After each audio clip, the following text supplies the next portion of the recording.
dietro, ed è giusto continuare a farlo, chi ha il bisognolo, quello che appunto aveva veramente poteva pagare poche decine di euro di affitto, e abbiamo trascurato invece questa categoria.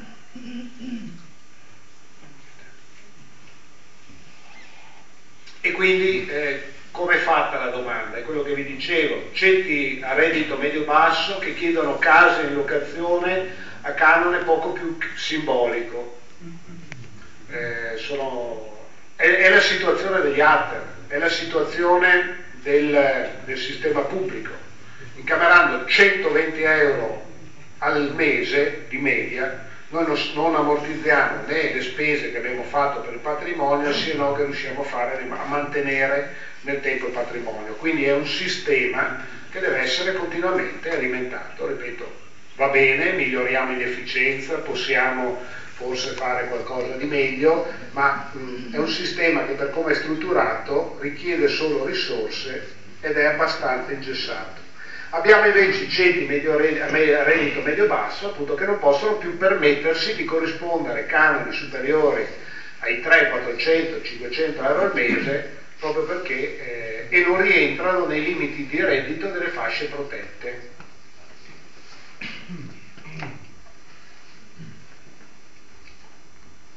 Parlavamo dei ceti a reddito basso. Oggi, tanto per darvi dei dati, noi soddisfiamo nemmeno il 10% delle domande, quindi non è che siamo bravi. È giusto anche però conoscere quanti sono le domande oggi in Veneto. Sono 15.000 domande, su cui ne abbiamo soddisfatto 1 migliaio. E quindi questo deriva soprattutto anche qui dal fatto che purtroppo nelle case popolari, per tutta una serie di norme, non c'è rotazione, chi entra non esce.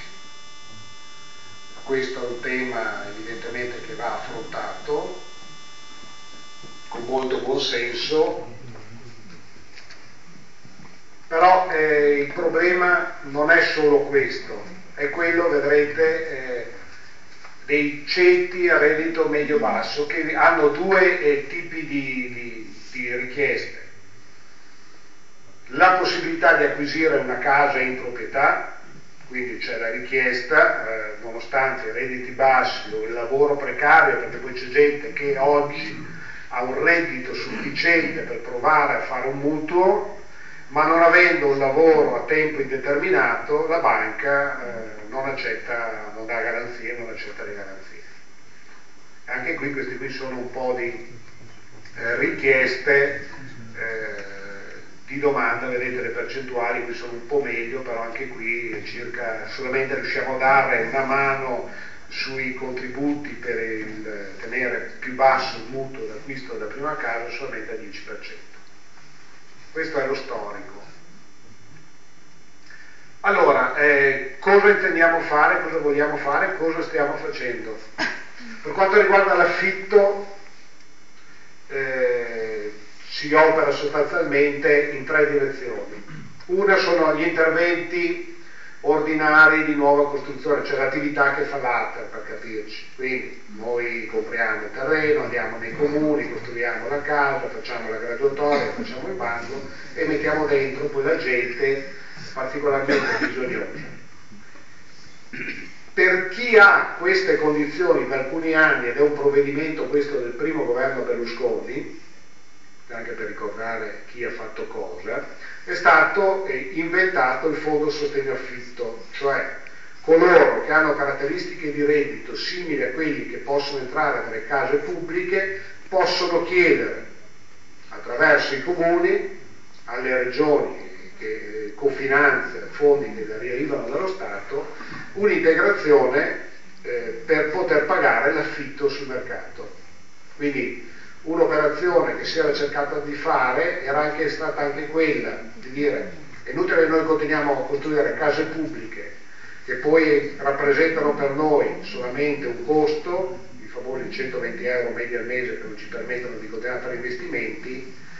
Cerchiamo di appoggiarci anche al mercato facendo un intervento sociale, anziché fare 120 euro ti do la differenza e rimani sul libero mercato.